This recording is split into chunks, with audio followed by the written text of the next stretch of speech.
Why does the number 666 haunt so many across time, faith, and culture? Could its origins stretch far beyond the Bible, into ancient gods, forbidden math, and lost empires? This isn't just about revelation. It's about a symbol older than Scripture, older than even writing itself. Each chapter peels back a hidden layer, but the final chapter holds the darkest twist of all, the real reason 666 never went away. Before we begin, if you enjoy deep dives into forgotten and controversial history, whether to unwind or to learn, tap like and subscribe if it truly speaks to you. Drop a comment with your city and the time right now. I love seeing this little global circle grow.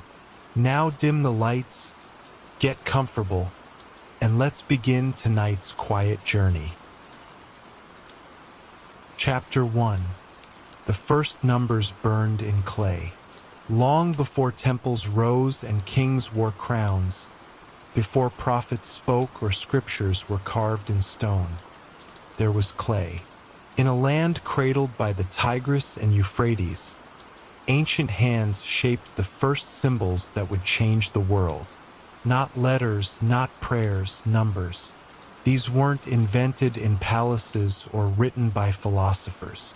They emerged from the dirt, born of necessity, but soon cloaked in mystery. In Sumer, numbers were more than tallies for grain or sheep. They were symbols of order in a chaotic world. In cities like Uruk and Eridu, the Sumerians etched numerical symbols into wet tablets, marking the dawn of written civilization. At first, these marks were tools, but over time, something shifted. The people began to sense that numbers had a rhythm, a force, a soul. Some brought fortune, others fear. The idea of a cursed or sacred number didn't begin with the Bible. It began with fire-hardened clay. The earliest number system wasn't based on 10. It was based on 60.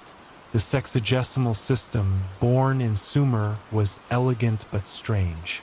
60 was a number of balance, divisible by 2, 3, 4, 5, and 6. It was efficient, predictable, sacred. Time itself would later follow this pattern. 60 minutes, 60 seconds. But behind that balance lurked something deeper. When numbers became language, people started listening to them differently. A scribe wasn't just a record keeper. He was a gatekeeper of unseen patterns. Patterns that whispered secrets about the heavens and the underworld. In this framework, the number 6 emerged with subtle power. It wasn't feared, not yet, but it appeared often within cycles in symmetry as a building block of systems. Tripling it, though, would have caused discomfort, not because it was evil, but because in the Sumerian worldview, repetition magnified essence. To repeat 6 3 times wasn't just a number, it was an invocation. Sumerians believed in the balance between cosmos and chaos. Their gods were forces of nature, often battling against the abyss. Numbers became tools to tame the unpredictable. A temple's measurements were not arbitrary. A ziggurat steps had to follow divine order. The wrong count meant instability. The wrong number could anger a god. In this world, numbers were not abstract. They were living, breathing, acting. When priests performed rituals, numbers guided their every move. Offerings required specific quantities. Festivals occurred on precise days, not by habit but by sacred calculation. The line between math and magic blurred. The number 6 was commonly used in these arrangements. 6 jars of oil, 6 days of purification, 6 sacred spaces around a god's idol. Yet repetition of that number beyond ritual norms hinted at imbalance, at a force that grew too strong, too loud, too fast. Even in a culture that revered order, they feared excess, especially when it echoed. But this fear wasn't written down. It lived in silence, in the pause between markings, in the hesitation of a scribe's hand. No tablet says that 666 was evil, not in Sumer, but the structure was there. The emotional blueprint had been laid. Ancient minds already understood that repeating a powerful symbol could lead to disaster or divinity. Triple repetition wasn't decorative. It was amplification. It summoned attention from the divine or from something far older. Some tablets show sequences where the same symbol appears 3 times in a row, rare, deliberate, ritualistic. Perhaps protective, perhaps dangerous.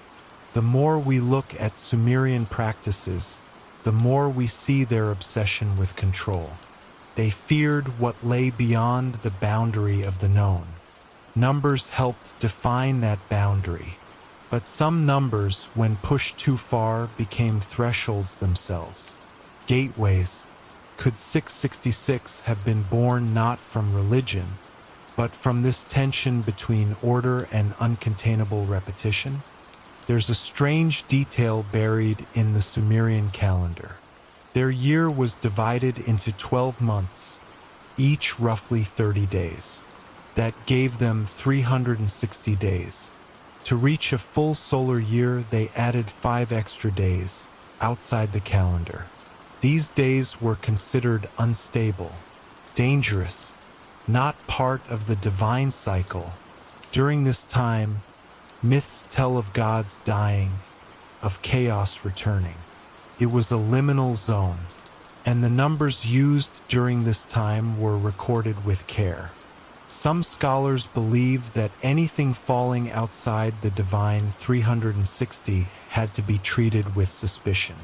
If 6 was a stable unit, reliable, divisible, trusted, then numbers beyond that in the wrong places became symbols of what should not be. Now imagine a 666 emerging during or around those forbidden days, a numerical echo in a time of disorder.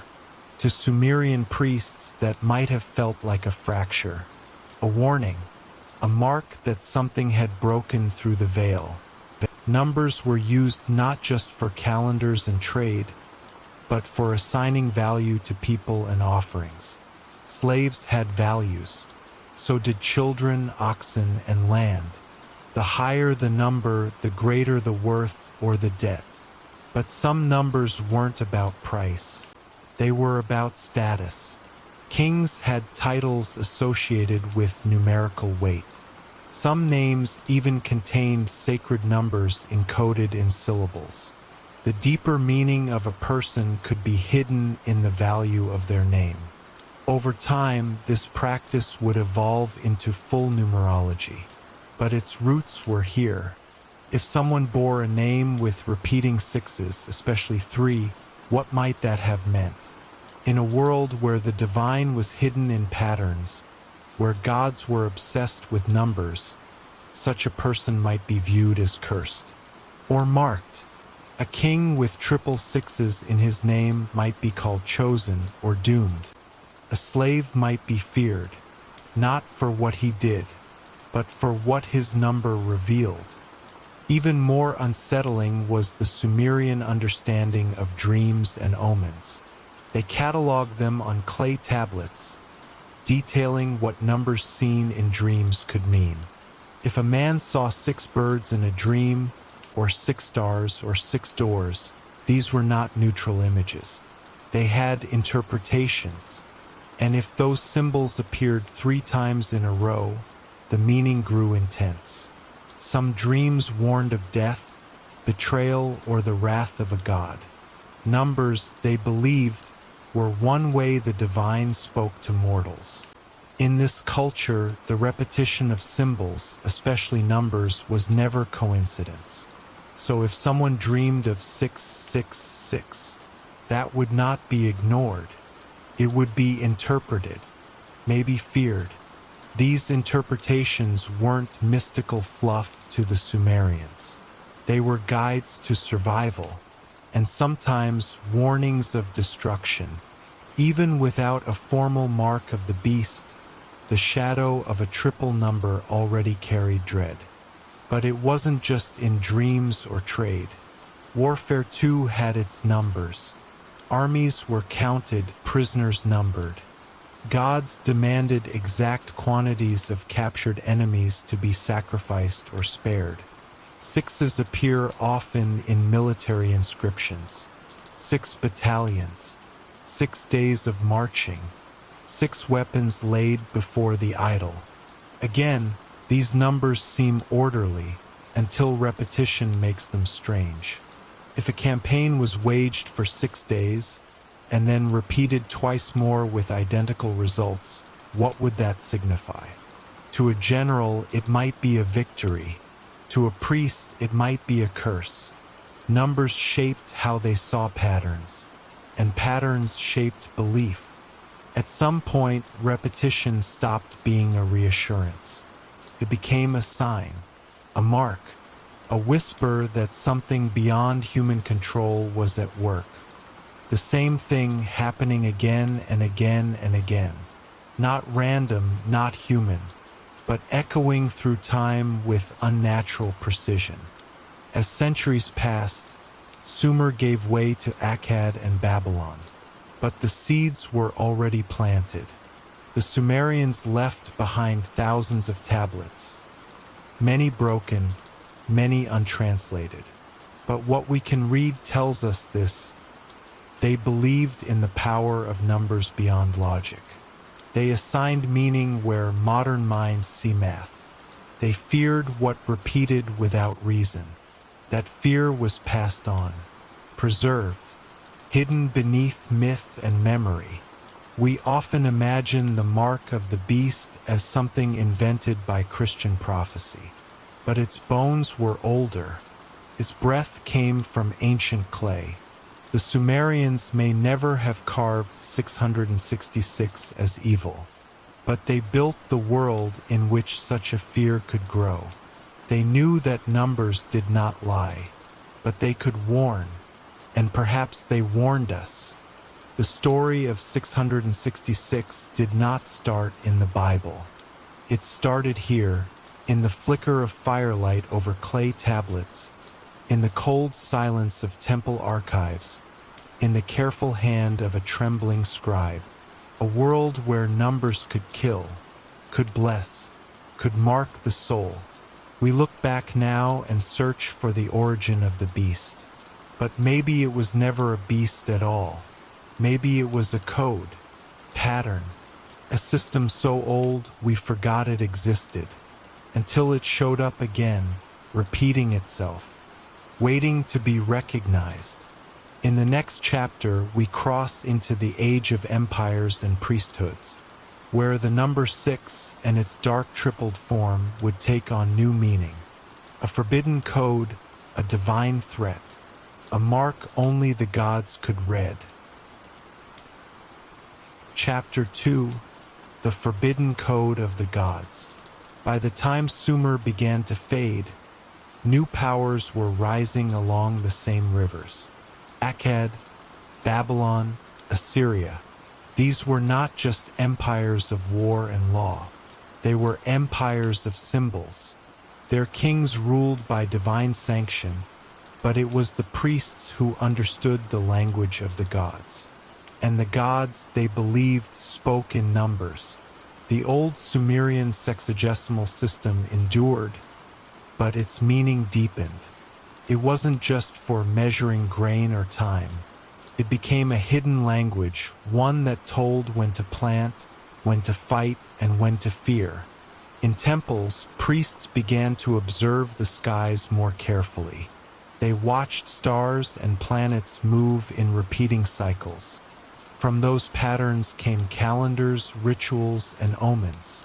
Some numbers guided prosperity. Others warned of disaster. But above all, repetition became sacred. To repeat a number was to amplify its essence. And when a number repeated 3 times, it was no longer a tool. It was a message. In Babylonian cosmology, the heavens were not empty. Each celestial body was a deity. Each movement was divine speech. Venus was Ishtar, Jupiter was Marduk, and Saturn, dark, distant, slow, was Ninurta or sometimes Nergal, gods associated with war, death, and judgment. Unlike the other planets, Saturn took its time crossing the sky. It was patient, cold, watching. The Babylonians believed that Saturn's movements marked major shifts in fate. Eclipses, conjunctions, retrogrades, these were events that required sacrifice or warned of punishment. And Saturn, with its eerie glow and long cycles, became a symbol of inevitable doom. They called it the Eye of Death. Its numerical associations, often connected to the number 6 or multiples of 6, were recorded in tablets hidden deep within ziggurats. Triple repetitions of 6s in planetary alignments were seen as signs, not omens of glory, but of something returning, something not human. The priests of these empires weren't just astronomers. They were numerologists. Each god had a number. Each name had a value. Through a system known today as isopsephy, these values could be compared, interpreted, or used in spells. The most powerful spells, especially those of cursing or binding, involved the repetition of specific numerical sequences. The number 6 appeared often, linked to fertility, the moon, and time. But when used in excess, it shifted. 3 6s side by side became a numeric storm. Collision of meanings. Fertility turned to overgrowth. Time turned to decay. Life to imbalance. An imbalance in these belief systems meant chaos. It meant divine displeasure. Temples were built on sacred numbers to align with the heavens. But if those numbers were inverted or distorted, they brought corruption. Some feared that 666 wasn't a number to be used. It was a number to be avoided, a signal that the balance had been broken. Across the empire, ritual texts began to include warnings: days to fast, hours to avoid travel, stars that marked calamity. The priests saw time as layered with hidden traps. Certain days were unlucky, certain numbers were cursed, and certain combinations, especially those involving repeated 6s, were called unnatural. They didn't fit. They repeated in ways that mocked divine rhythm. Some tablets record illnesses or crop failures that followed strange astronomical alignments involving Saturn and the 6th house of the sky. These were not coincidences to them. They were patterns, warnings. A 666 pattern, appearing in celestial charts or omen readings, was treated with utmost caution. It meant a god was watching too closely. Or worse, it meant a god was absent, that only chaos remained. In these moments, sacrifices increased. Blood was spilled not for celebration, but to delay something darker, something coming. What makes these records more chilling is how methodical they are.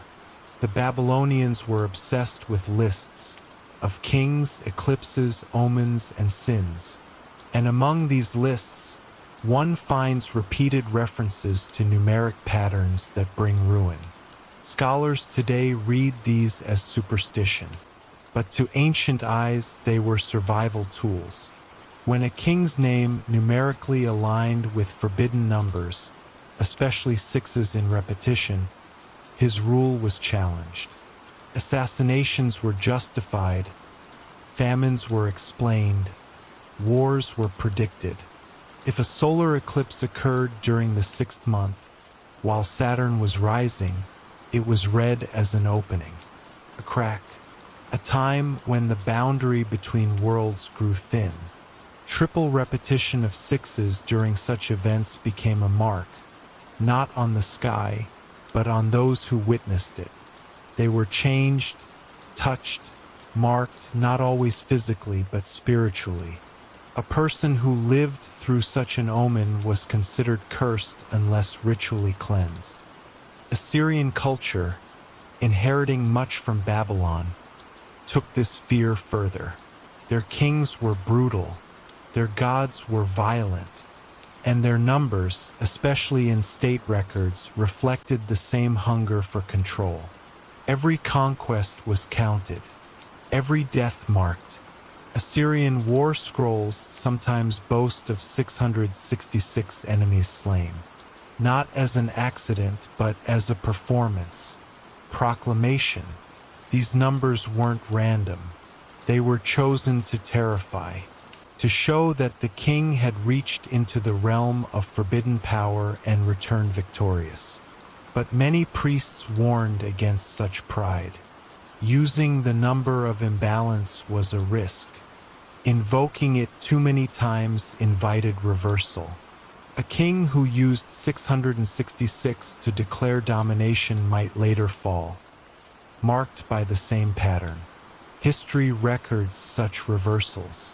Some kings, praised for their might, died alone, forgotten, their names erased. Perhaps the pattern took its price. In temple rituals, objects were often cleansed through numbers. 3 washes, 6 anointments, 12 steps.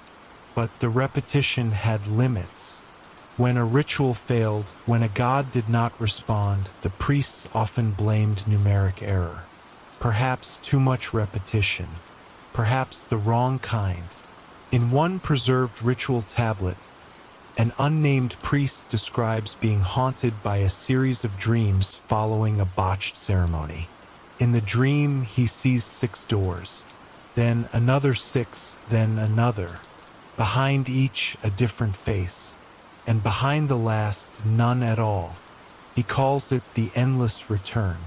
Though scholars debate its meaning, the symbolism is clear. The priest had touched a sequence he should not have. He had summoned a structure older than the gods he served. This dream would not have been treated as metaphor. It would have been seen as a curse, as evidence of the forbidden code working through him. Unstoppable, repeating. Over time, Babylonian mythology grew darker. The gods became less forgiving. Demons and underworld beings gained names, identities, patterns. Some of these beings were associated with numbers, particularly those that came in 3s. 3 steps to summon, 3 offerings to appease.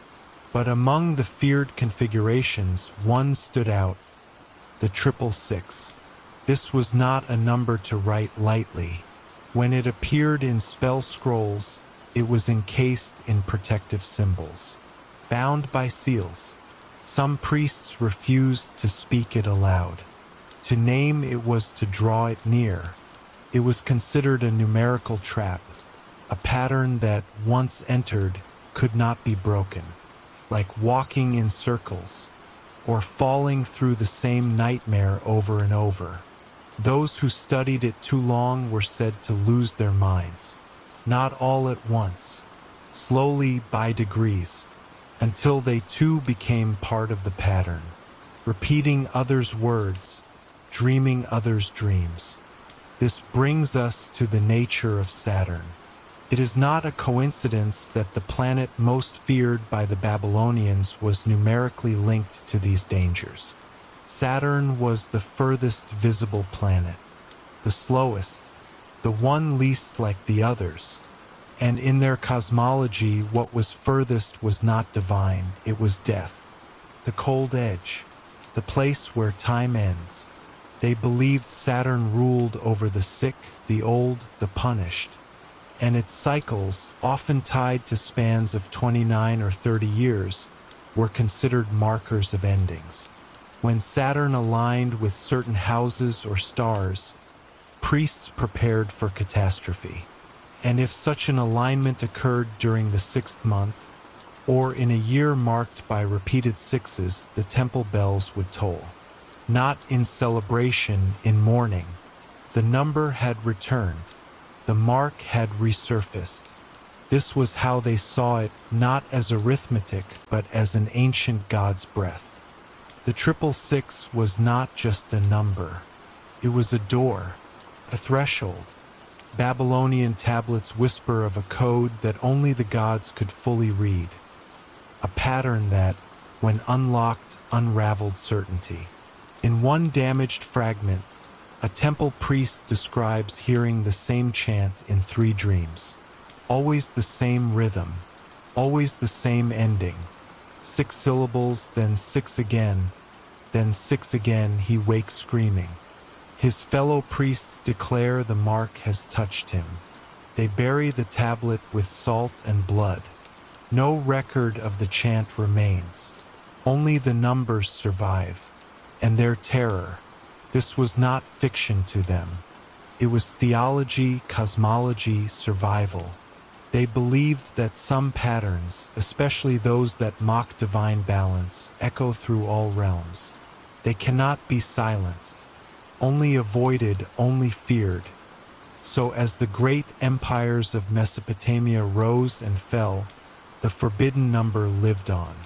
Not always written, but always remembered. Passed from priest to priest, from star watcher to king. Not a myth, but a warning. A crack in the sky, a whisper in the numbers, and a mark that, once noticed, never lets go. In the next chapter, we leave the rivers of Mesopotamia and follow the Nile, where numbers took on new shapes and where the serpent coiled around eternity. But the shadow of 666 follows us there too, waiting in the dark corners of geometry and death. Chapter 3: Egypt's Serpent of Infinity. Beneath the scorching sun and along the banks of the Nile, a civilization rose that spoke in symbols and ruled through mystery. The ancient Egyptians did not merely build pyramids and tombs. They built a spiritual machine, every angle, every glyph, every chant serving a purpose far beyond the visible. And at the heart of that machine was a vision of the cosmos built on cycles. Loops, repetitions that never truly ended. Time, to the Egyptians, was not linear. It was a serpent devouring its tail, a sacred circle that returned again and again to the same place. Within this system, the number 6 played a quiet, persistent role. It appeared in rituals, temple architecture, and the geometry of the stars. But unlike in Mesopotamia, the Egyptians didn't see 6 as a singular unit. They saw it as a gateway, a rhythm, and when tripled, it became something far stranger. Something that whispered of eternity and its shadow. In Egyptian numerology, numbers weren't static. They pulsed with the lifeblood of the gods. 1 was Adam, the source. 2 was duality, order, and chaos. 3 was completeness. 4 represented the physical world, the cardinal directions. 5 stood for the invisible boundary between man and God. But 6 was transition. It was the breath between worlds, the bridge from the seen to the unseen. Many of their temples were designed using multiples of 6, not as chants, but as code. The steps leading to the inner sanctum, the distance between pillars, the number of sacred oils, all echoed this hidden structure. And yet, the Egyptians rarely wrote numbers for their own sake. Instead, they built with them, lived by them, died by them. If a number was repeated, it was intentional. It wasn't for record keeping. It was for invocation, especially when it circled itself, when it became a loop.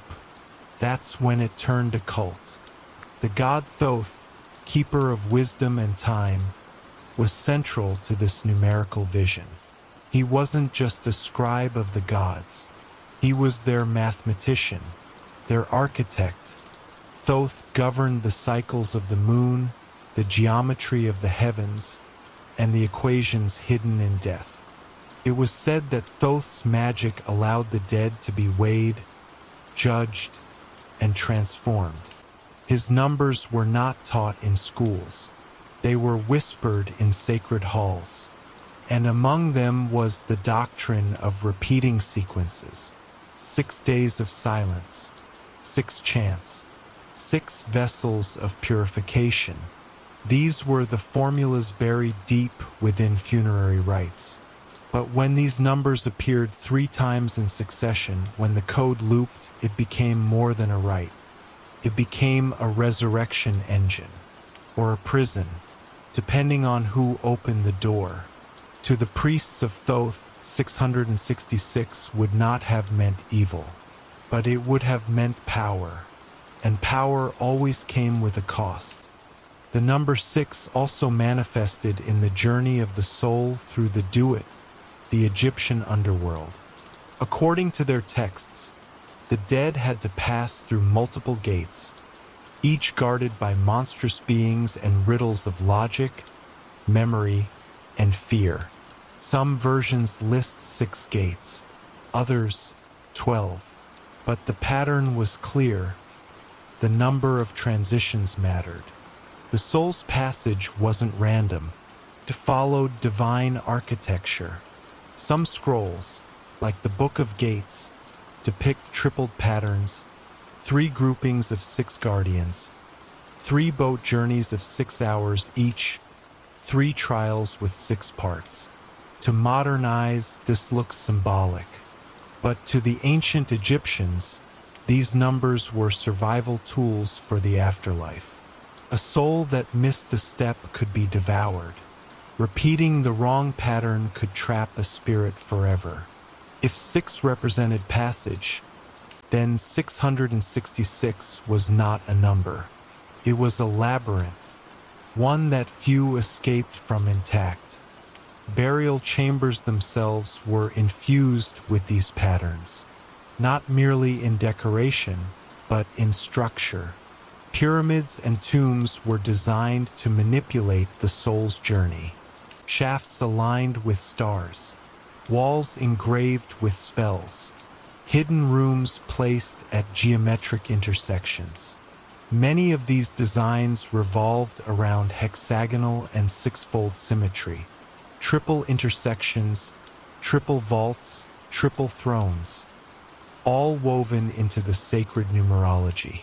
Some tombs even displayed repeated 6-pointed symbols, possibly representing the soul's movement between realms. But if these alignments were corrupted, if the numbers were placed out of sequence or exaggerated, they were believed to become traps, not for treasure, but for spirits. Repetition was not always a blessing. When overused, it could become a curse. The fear wasn't that the dead would rise. The fear was that they wouldn't stop rising.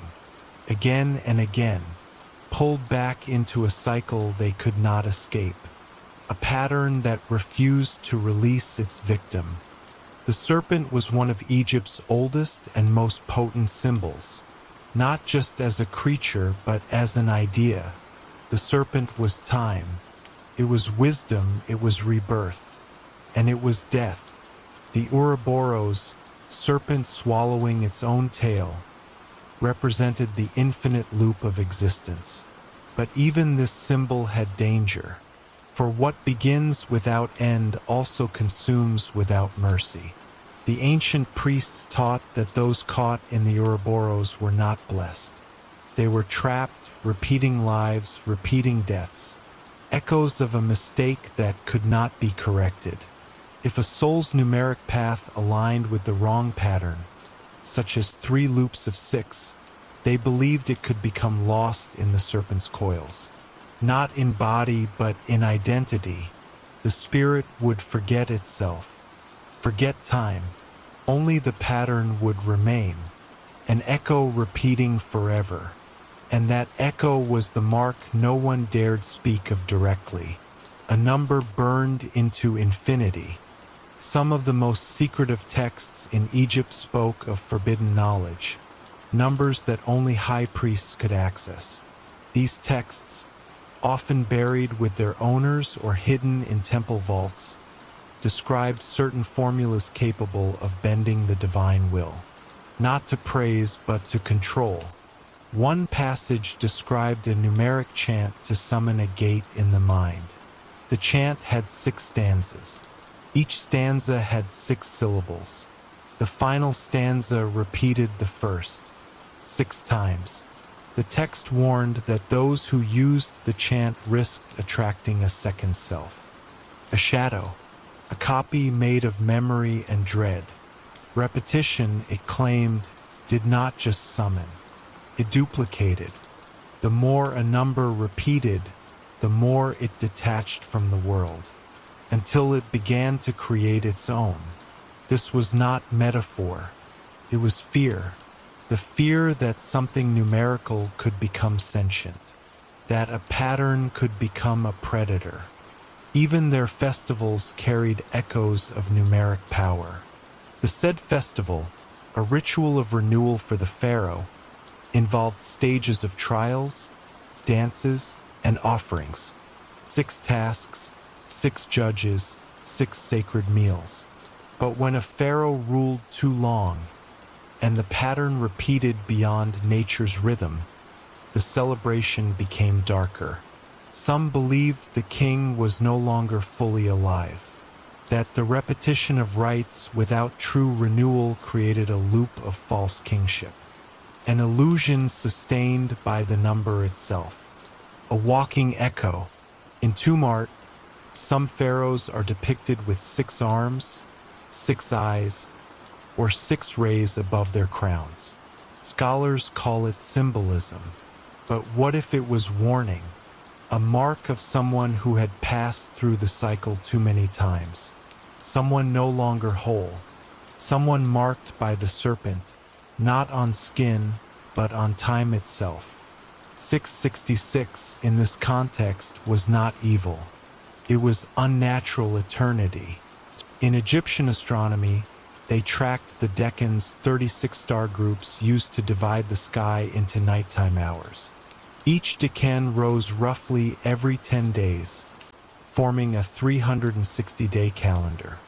But when aligned in specific ways, these decans formed geometric patterns of sacred angles, many in multiples of 6. Priests would wait for these alignments to perform high magic. But not all alignments were welcome. When 3 decans associated with the underworld rose in unison, and their positions formed a hexagonal star, the priests recorded it as a black omen, a sign of reversal, of floods, of betrayals. The number 6, reflected across stars and temples, carried a dual nature. When harmonized, it guided. When multiplied, it distorted. And when it looped in on itself, 3 6s in a spiral, it became a warning. Not just in the heavens, but in the hearts of those who believed. The numbers had turned, and they were watching back. Perhaps the most haunting image is found on a forgotten wall in a tomb now closed to the public. It shows a man standing before 3 gates. Each gate is guarded by a serpent. Each serpent has 6 coils. The man walks through the first, then the second, but at the third he kneels. His shadow, painted in black, continues walking, past the coils into the dark. The meaning isn't clear, but the structure is 6, 6, 6, and then separation. The body stays behind.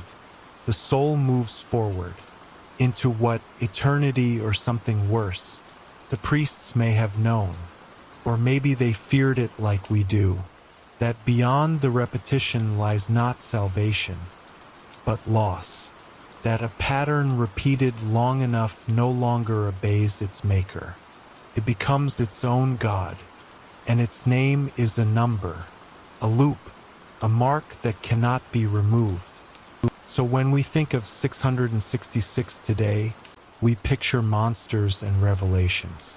But in ancient Egypt, it was something subtler, a loop without exit, a harmony too perfect to break, a serpent that kept circling long after its origin was forgotten. In the next chapter, we leave Egypt's tombs and turn toward the hills of Canaan, where a new people encountered old numbers, and the mark began to take form in language, in scripture, and in shadows. Chapter 4: Sacred Patterns and Dangerous Numbers. In the land of Canaan, where mountain ridges cut the sky and sacred groves whispered with ancient chants, a new people arrived. The Israelites were not born from isolation. They were shaped by contact through trade, conquest, and exile. As they settled among the Canaanites and Phoenicians, they encountered belief systems steeped in symbols, deities, and numbers. These surrounding cultures used sacred geometry in their temples and imbued letters with numeric values. Numbers were not simply for counting livestock or land. They were woven into stories, architecture, and spells. And so, the Israelites absorbed more than they admitted. Beneath the commandments and genealogies, a numeric code began to grow, one that would later feed into mystical traditions, one that would look at a word and see a number. And among those numbers, the 666 would soon rise like a shadow, first feared, then encoded, and eventually named. In these early centuries, the Israelites observed their neighbors closely. The Canaanites had gods for every force of nature, and the Phoenicians were masters of trade, writing, and secret rites. They built their cities in sacred proportions, using numbers to replicate the divine order on earth. 6, often seen in hexagonal star formations and fertility rituals, represented balance and duality. But the Israelites brought something new, a singular God who stood apart from creation. This theological shift made them suspicious of the numeric systems of their neighbors. Yet they could not fully escape them. In trade agreements, military treaties, and even marriage contracts, Phoenician numeric symbols crept into Hebrew language and life. The more they resisted the influence, the more it embedded itself. And the more the Hebrew scribes began to see danger in numbers, especially those that came in repeating patterns, especially those that pointed to foreign gods. Gematria emerged as a secret language among these scribes. It was a method of assigning numerical values to Hebrew letters. Suddenly, names had weight. Words could be calculated. Verses held hidden meanings. At first, it was used to find divine symmetry, to reveal deeper messages in sacred texts. But soon it became a tool of protection and of war. Using gematria, scribes could encode the names of forbidden gods or enemies without speaking them aloud. This was critical in a culture where naming had power. To speak the name of Baal or Molech was dangerous, but to assign them a number and bury that number in a scroll, that was safer. And if a particular god's name equaled 6, fine. But what if the name totaled 66? Or worse, 666? The numbers became more than substitutions. They became signs, and those who read them knew what lay beneath. As Hebrew culture evolved, numbers gained deeper ritual significance. The number 7 was holy, representing completion. But 6 was the day before, the almost complete, the flawed. In creation, humanity was made on the 6th day. And while that was a mark of purpose, it was also a mark of limitation. The divine came on the 7th. The human stopped at 6.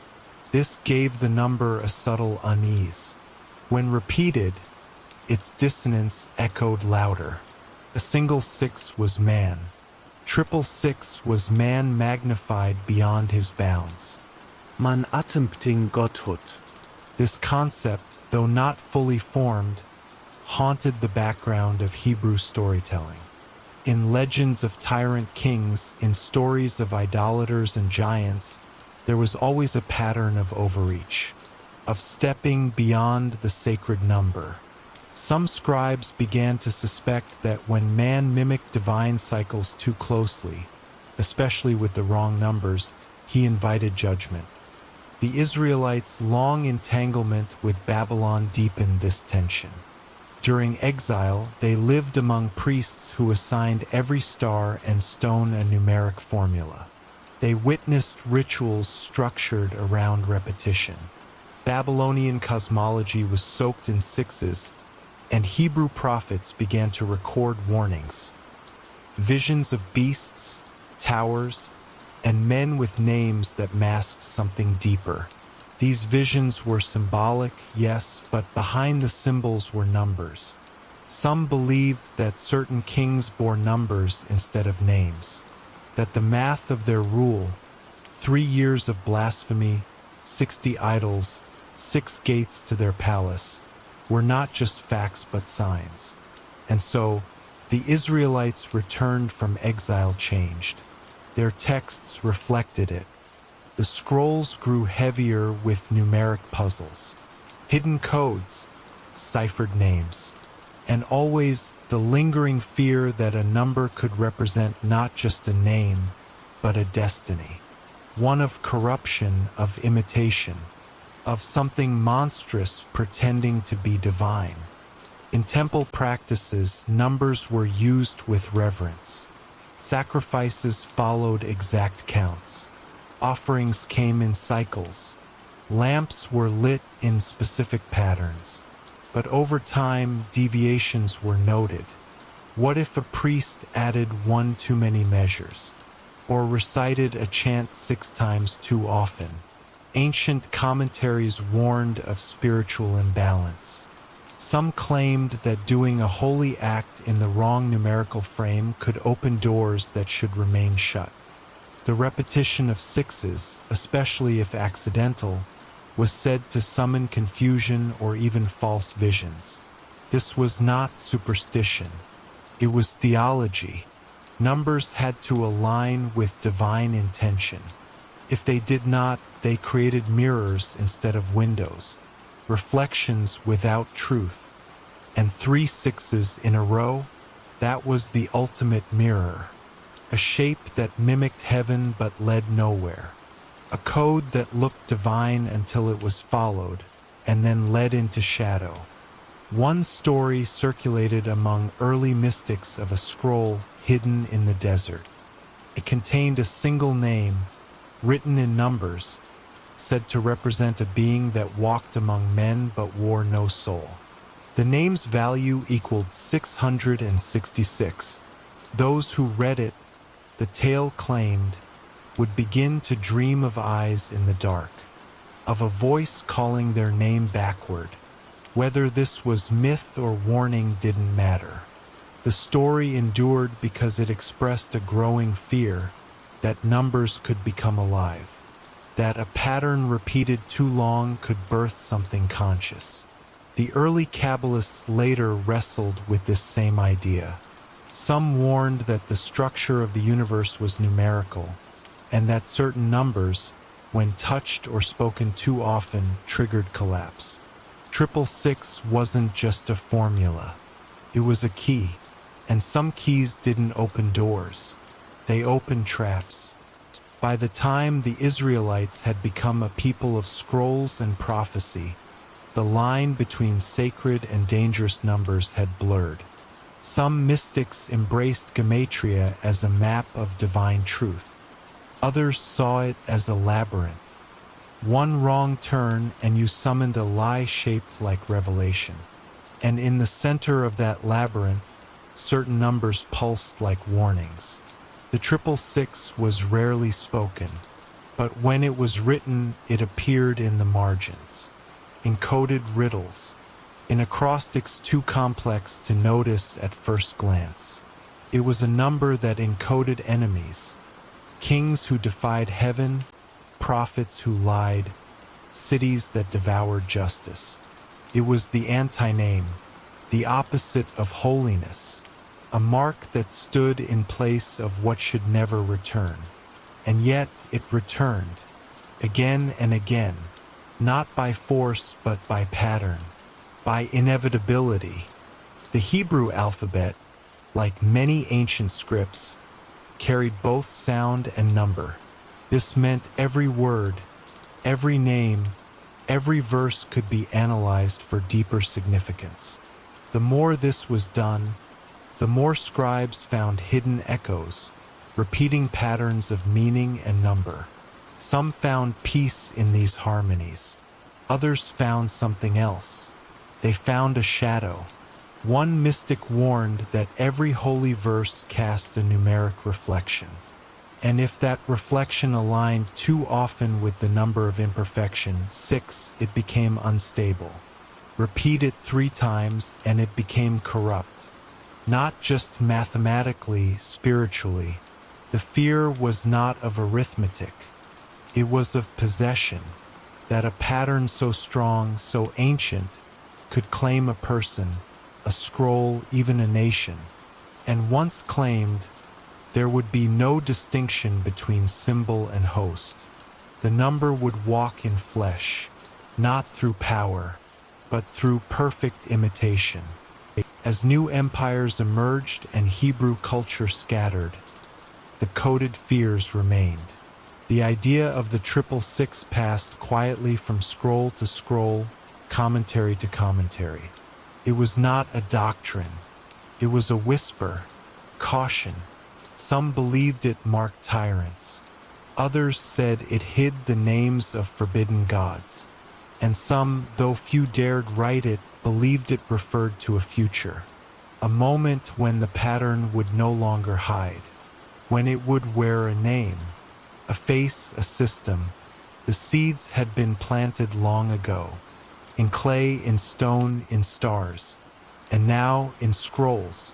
Sacred texts that did not erase the old numbers, but encrypted them, preserved them, for a warning not yet fully understood, but always felt. The number 666 had not yet taken the form it would in later prophecy, but the path was laid. The shadows in gematria, the cursed symmetry, the mirrored rituals, all pointed toward a singular fear. That repetition, when misused, becomes mockery. That sacred patterns, when stretched too far, summon something unsacred. In the next chapter, we leave the desert and enter marble halls, where Greek philosophers turned numbers into eternal truths. But some numbers, they found, refused to fit. And one in particular, when tripled, broke the very harmony they worshipped. Chapter 5: Greece and the Devil in Logic. In the sunlit hills of ancient Greece, philosophers stared into the sky and saw not gods, but equations. They believed the universe could be understood through ratios, forms, and numeric harmony. For them, numbers were more than tools, they were truth. At the center of this numeric awakening was Pythagoras and his followers, who treated numbers with the reverence others reserved for deities. The Pythagoreans taught that numbers defined music, movement, morality, and even the soul. The number 6, to their minds, was especially potent. It was the first perfect number, the sum of its divisors 1, 2, and 3 equals 6. It echoed balance and completeness. Yet hidden within this perfection was a fault line. Because when a number this symbolic is repeated, something strange happens.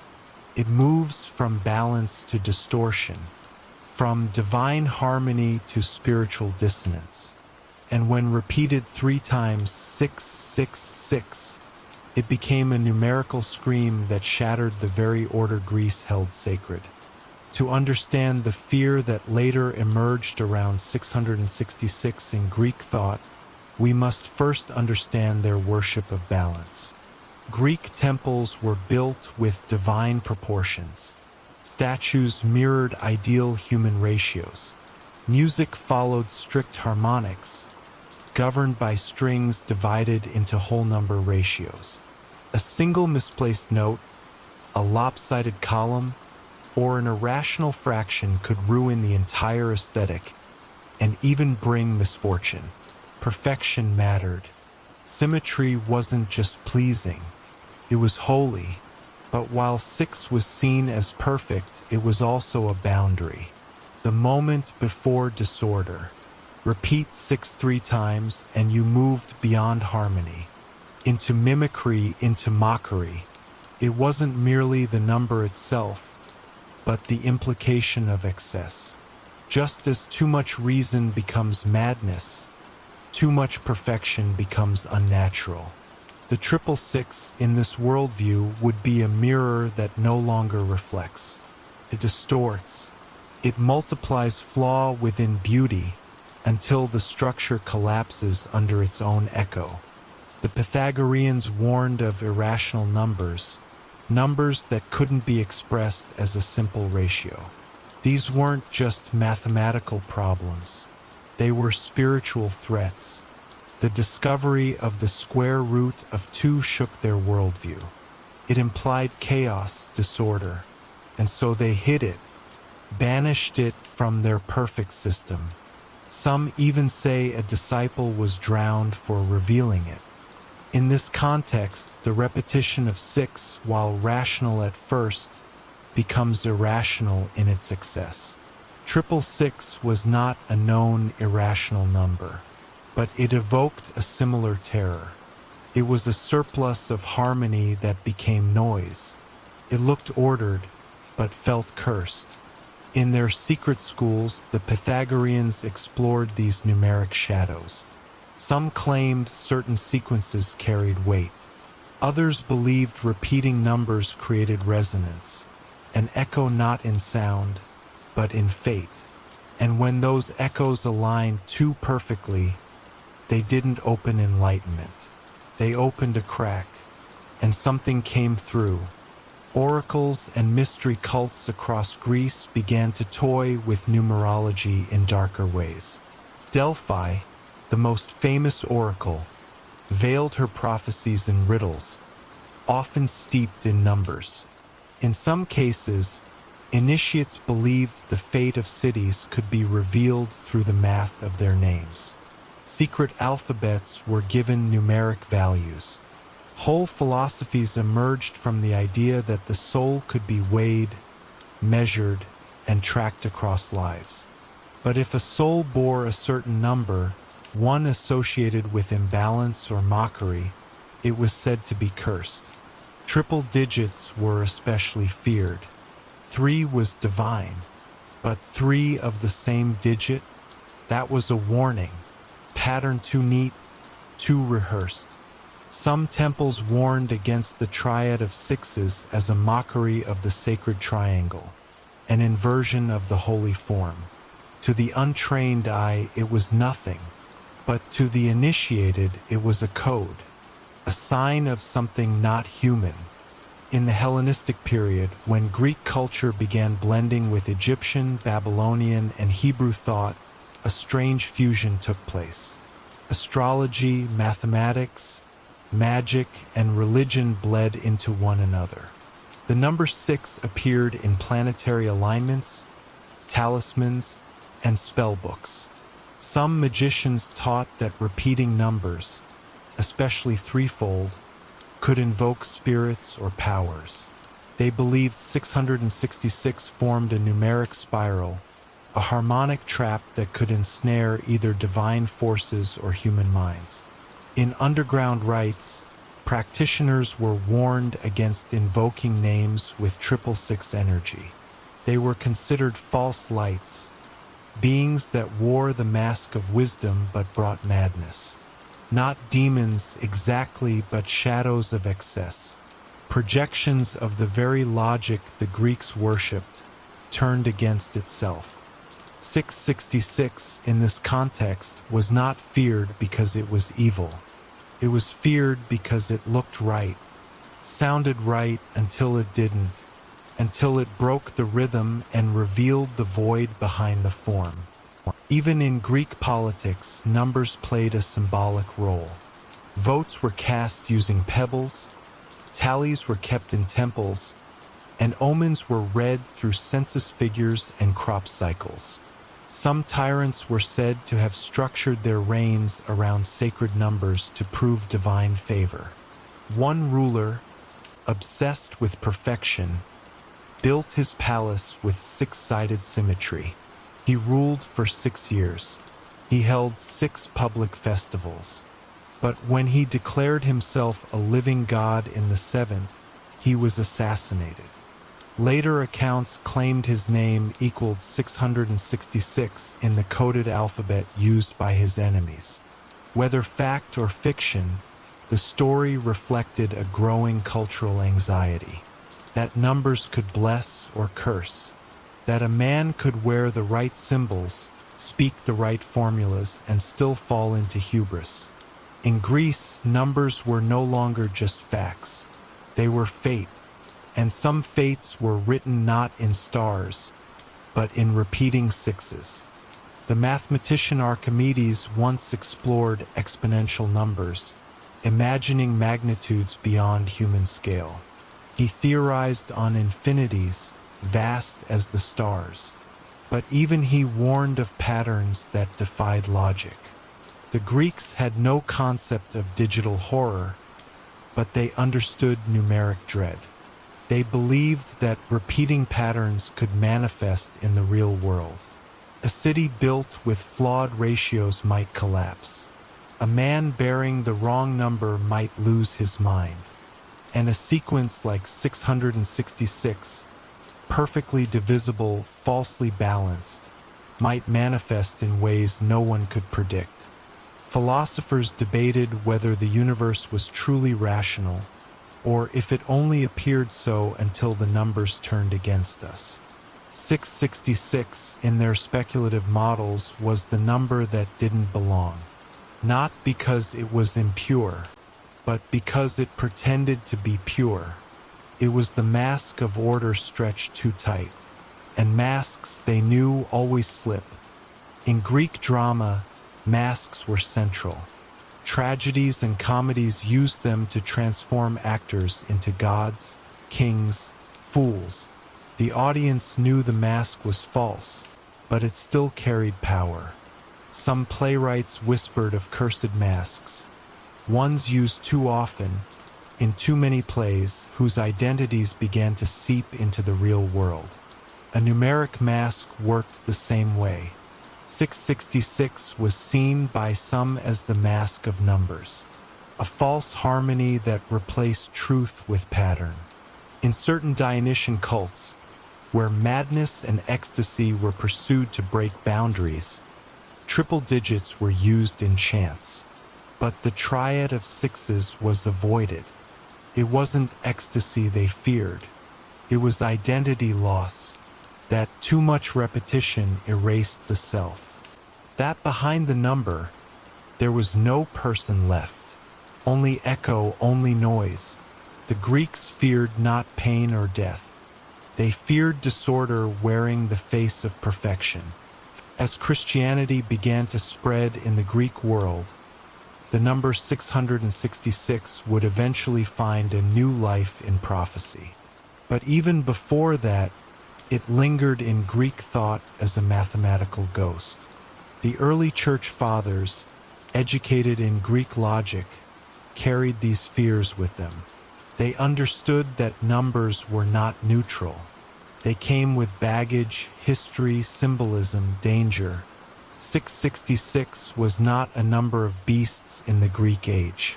It was the number of disruption, of counterfeit divinity. And so, as scripture was written and revelation took form, the 666 found fertile ground. It was not invented there. It was inherited, a symbol already rich with anxiety, ready to be weaponized by prophecy. By the end of the Greek era, the perfection once worshipped had been fractured. The golden ratios remained, but so did the cracks. Philosophers debated chaos. Playwrights explored madness. Mathematicians feared the infinite. And through it all, 666 remained like a shadow on the wall, a number that fit and didn't fit, a mirror that reflected too clearly. In the next chapter, we turn to Rome, a world of conquest and control, a world where numbers were used to brand men, mark gods, and build empires. There, the 666 would begin to take its final shape, not as mystery, but as a warning burned into the heart of civilization. Chapter 6: Rome, Empire, and the Beast of Earthly Power. The rise of Rome marked a turning point in the ancient world. Here, numbers were not left in the hands of priests or philosophers. They were wielded by emperors. Numbers became tools of empire. They tracked taxes, troops, and time. They branded the world with Roman precision. Every conquered province was counted. Every citizen was logged. Calendars were redrawn, and new months named after rulers. The Roman machine ran on numbers, and the number 6 found new purpose.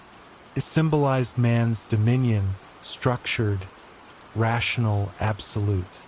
But even this empire of stone and law carried shadows. Beneath the surface, murmurs grew. Some whispered that a man who bore too many 6s in his title or rule might not just defy the gods. He might try to replace them. The 666 became a code not of worship, but of warning. And in the heart of the empire, this symbol began to take shape as something more than numerical. It became prophetic. In Roman culture, numerical branding was everywhere. Gladiators were marked with digits. Coins bore emperors' names encoded in Latin letters and numerals. And public buildings carved numbers into stone to record time and honor. Numbers gave authority, legitimacy, but they also revealed something deeper, a thirst for permanence. When Julius Caesar reformed the calendar, he wasn't just fixing time. He was anchoring Rome to the cosmos. Later, Nero would follow suit, placing himself at the center of everything. Names became numbers through the Roman practice of gematria-like letter number conversions. And this is where 666 began to echo louder. Early Christians, living under Roman rule, learned to speak in code. They whispered that certain emperors bore the number of the beast, not openly, but hidden in numerals. It wasn't about math. It was about message. To name the beast aloud was treason, but to count his number, that was revolution cloaked in silence. Nero's reign ignited flames that scorched history. His brutality, his self-deification, his burning of Rome, all left scars not just on buildings, but on memory. Many believed he was the Antichrist long before the term even existed. His name, when translated through Greek letters and added up, reportedly equaled 666. True or not, the belief stuck. Early Christians who feared him saw the number not as random, but destined. They wrote in symbols, hiding warnings in scrolls, etching fear into parchment without naming names. They feared the beast because they had seen him. Rome became the model for tyranny and control, earthly power that defied the divine. And 666 became the shorthand, a mark not only of oppression but of blasphemy. It wasn't a prophecy yet, but the myth was already alive. As the empire expanded, its obsession with celestial signs grew. Astrologers and imperial augurs worked to align events with the heavens. Every eclipse, every planetary conjunction was weighed for meaning. The number 6 held celestial significance. It aligned with cycles, seasons, and sacred geometry. But when aligned in triples, it was considered an omen. Roman astrologers feared patterns that repeated too neatly. Nature, they believed, did not move in perfect loops. So when they saw a triad of sixes, whether in stars, scrolls, or symbols, it was interpreted not as divine order, but as false perfection. It hinted at manipulation, at something unnatural steering fate. And for a culture that worshipped power but feared madness, 666 was the symbol of power tipping into delusion, of a ruler becoming God in name but not in truth. Roman law extended into every corner of life, and numbers enforced that reach. Census counts decided taxation. Numerals inked into contracts held the weight of empire. But this numeric control birthed rebellion. Among the early Christians and mystic sects, numbers began to mean something else. Resistance, identity. They turned Roman tools against the empire, encoding their texts with symbols, letters, and values. The Book of Revelation emerged from this context. Written under threat, it used numbers to speak what names could not. The beast wasn't just a creature, it was a system, a man, an empire, and his number was 666, not because it was invented then, but because it already carried centuries of dread. Revelation did not create the mark. It inherited it, and Rome provided the body on which it was carved. By the 1st century CE, the line between man and God had blurred. Emperors were declared divine. Statues were erected, offerings made. Coins bore their faces alongside inscriptions that echoed eternal power. Yet behind the gleam of gold, cracks formed. Plagues, famines, uprisings, all shook the illusion of imperial immortality. Apocalyptic sects flourished. They saw the empire not as civilization, but as the beast consuming the world. To them, 666 wasn't just a number. It was the system's heartbeat, the rhythm of control, the cadence of persecution. And when the empire struck back, burning scrolls and crucifying prophets, the number only gained more meaning. It was now blood-stained, whispered, etched into memory as the code of the end. Calendars became tools of power. When Augustus renamed the 8th month after himself, following Julius's claim to July, the act seemed harmless. But each change rippled outward.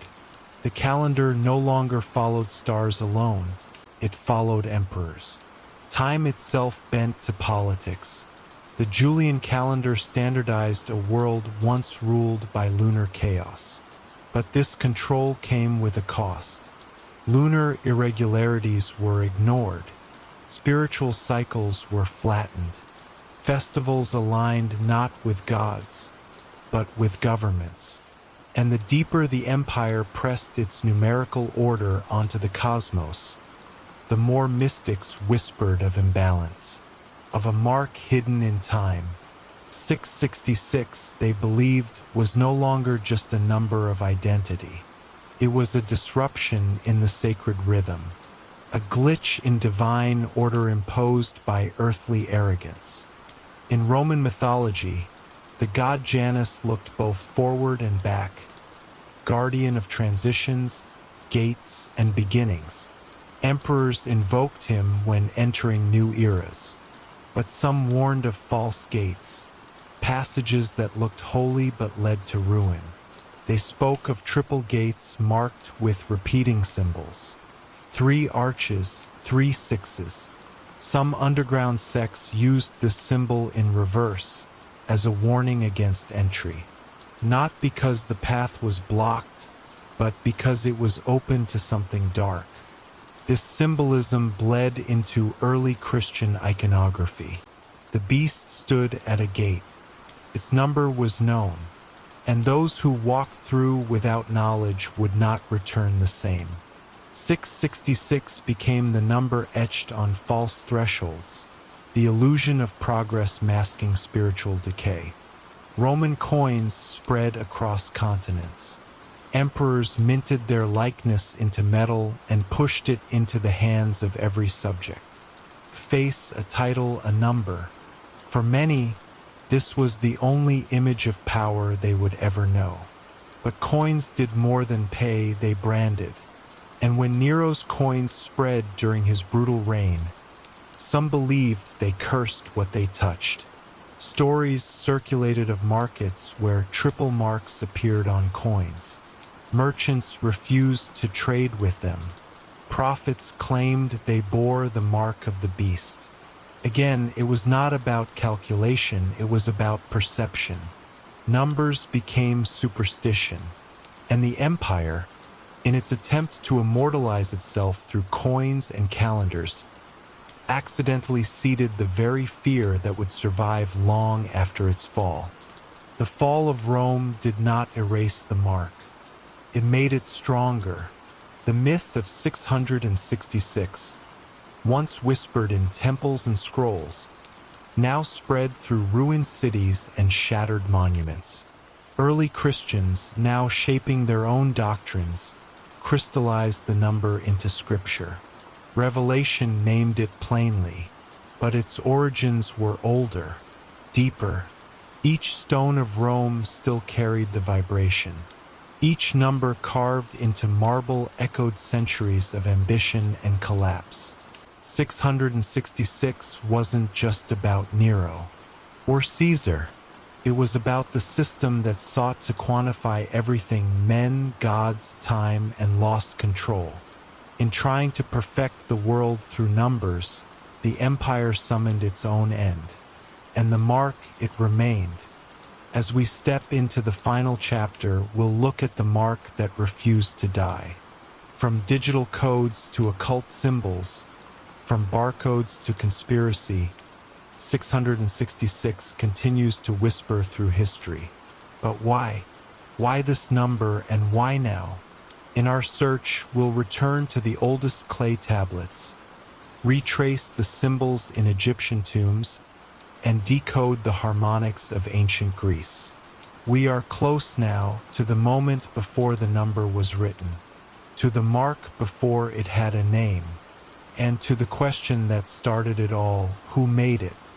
And why has it never left?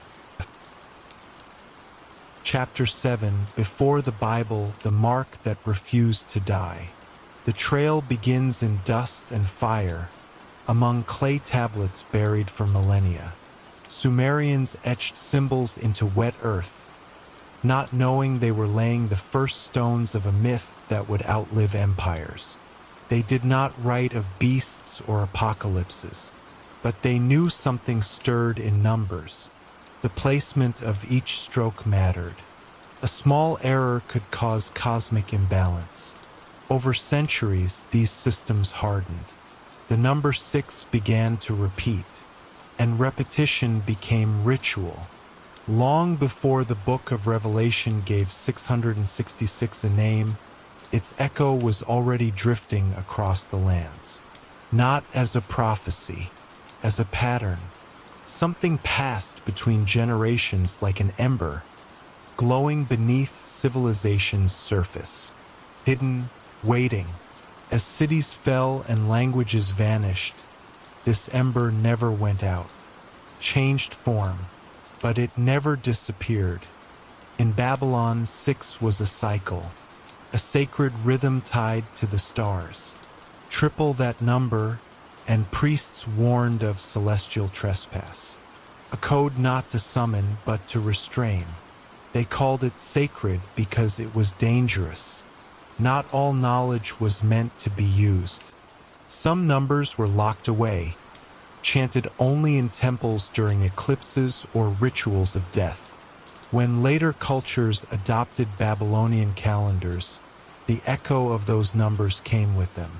Assyrian kings inscribed their power into stone alongside planetary alignments, believing their fate hung in numerical balance.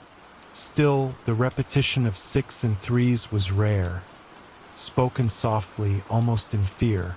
Those who used it did so with intent, and always in shadows. Egypt took this further. Where Mesopotamia hinted, Egypt encrypted. Their numbers danced with snakes and stars, wrapping around hieroglyphs like spirals of power.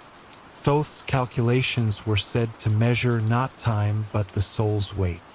The number 6 aligned with harmony, but also with disruption when forced beyond its limits. 3 6s in a row formed a loop, endless, recursive, trapped. A serpent devouring its own tail. To the priests, this was not evil. It was warning, a trap of repetition, an echo with no escape.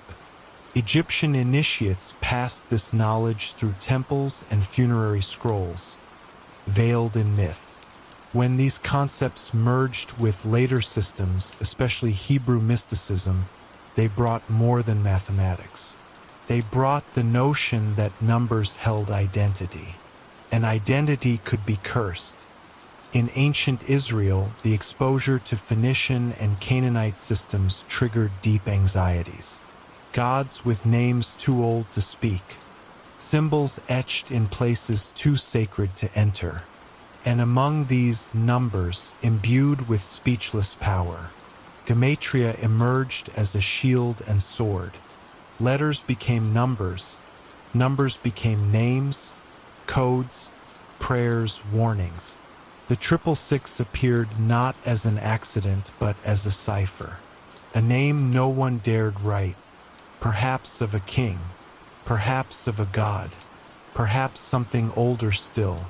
This fear, hidden in scrolls and passed in whispered study, became part of Jewish mysticism.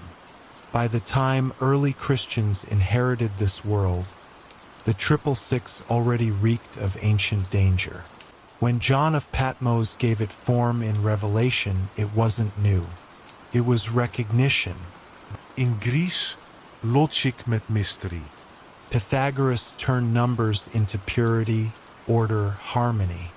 But 6, though considered perfect, when repeated unnaturally, broke that harmony. 666 created asymmetry where there should be balance. It became an anomaly, a mathematical ghost. Pythagoreans who studied sacred ratios noticed the way certain sequences bent reality. They wrote of harmony corrupted, music distorted, structures failing under invisible pressure. The 666 may have started as curiosity, but it grew into taboo. Those who dabbled in forbidden math, who ventured into the strange corners of geometry, left records half-finished. The number kept appearing. It was more than coincidence. It was a fingerprint, something watching through equations, something old. When Rome absorbed Greece, it took its logic and wrapped it in power. Now the numbers were not just mystical, they were law. Calendars, coins, contracts, censuses. Rome marked everything. But in its reach, it awakened what had long been dormant. Emperors who took on divine roles unknowingly stepped into ancient equations.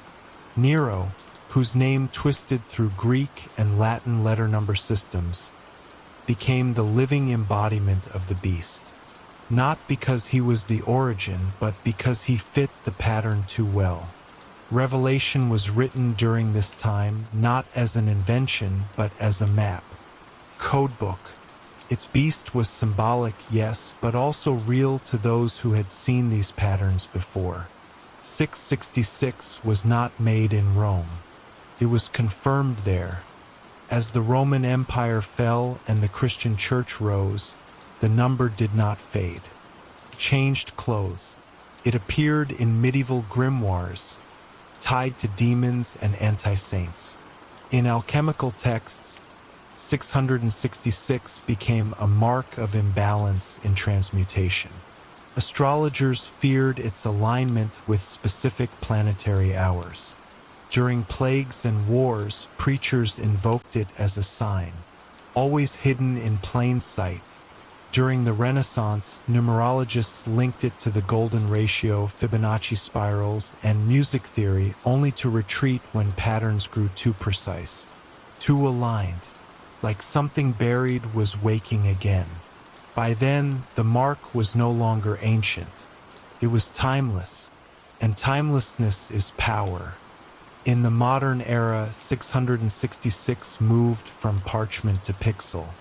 It appeared in barcodes, security chips, financial systems. Conspiracies exploded. Some claimed every transaction carried the mark. Others warned of AI and machines developing code that echoed the beast's number. But few realized this was not invention, it was inheritance. When early programmers used hexadecimal systems, triple repetitions of sixes naturally appeared. Digital architecture began to replicate ancient structures unknowingly. Patterns resurfaced, and again the number whispered, a warning, or perhaps a signal. The old ember still burned. Why does this number persist? Not because it was written in a holy book, but because it speaks to something deeper. A fear of unnatural order, of perfection forced into loops, of identity reduced to digits. Across every age, 666 represented a moment where man tried to master the cosmos and stumbled into something older, something that watched from behind numbers. Not evil, not divine, just there. And perhaps that is why it was feared. Not for what it did, but because it refused to die. So who placed the mark? Was it the Sumerians who first carved sacred digits into wet clay? The Babylonian priest who charted Saturn's eye across the sky? The Egyptian scribe who saw eternity spiral into itself? Or was it us, all of us, every time we repeated patterns we didn't understand? The mark may not be from a beast. It may be a mirror, one held up to every civilization that thought it could control the unknown. And in the reflection, the number waits, not as an end, but as a reminder. The story ends where it began, in silence. No trumpet, no fire, just a number carved, passed, repeated, a code before language. A warning before words. 666 did not begin in the Bible. It was already ancient, and now you've seen the full pattern. All that remains is the question you must answer for yourself. Was it ever just a number, or was it always a message?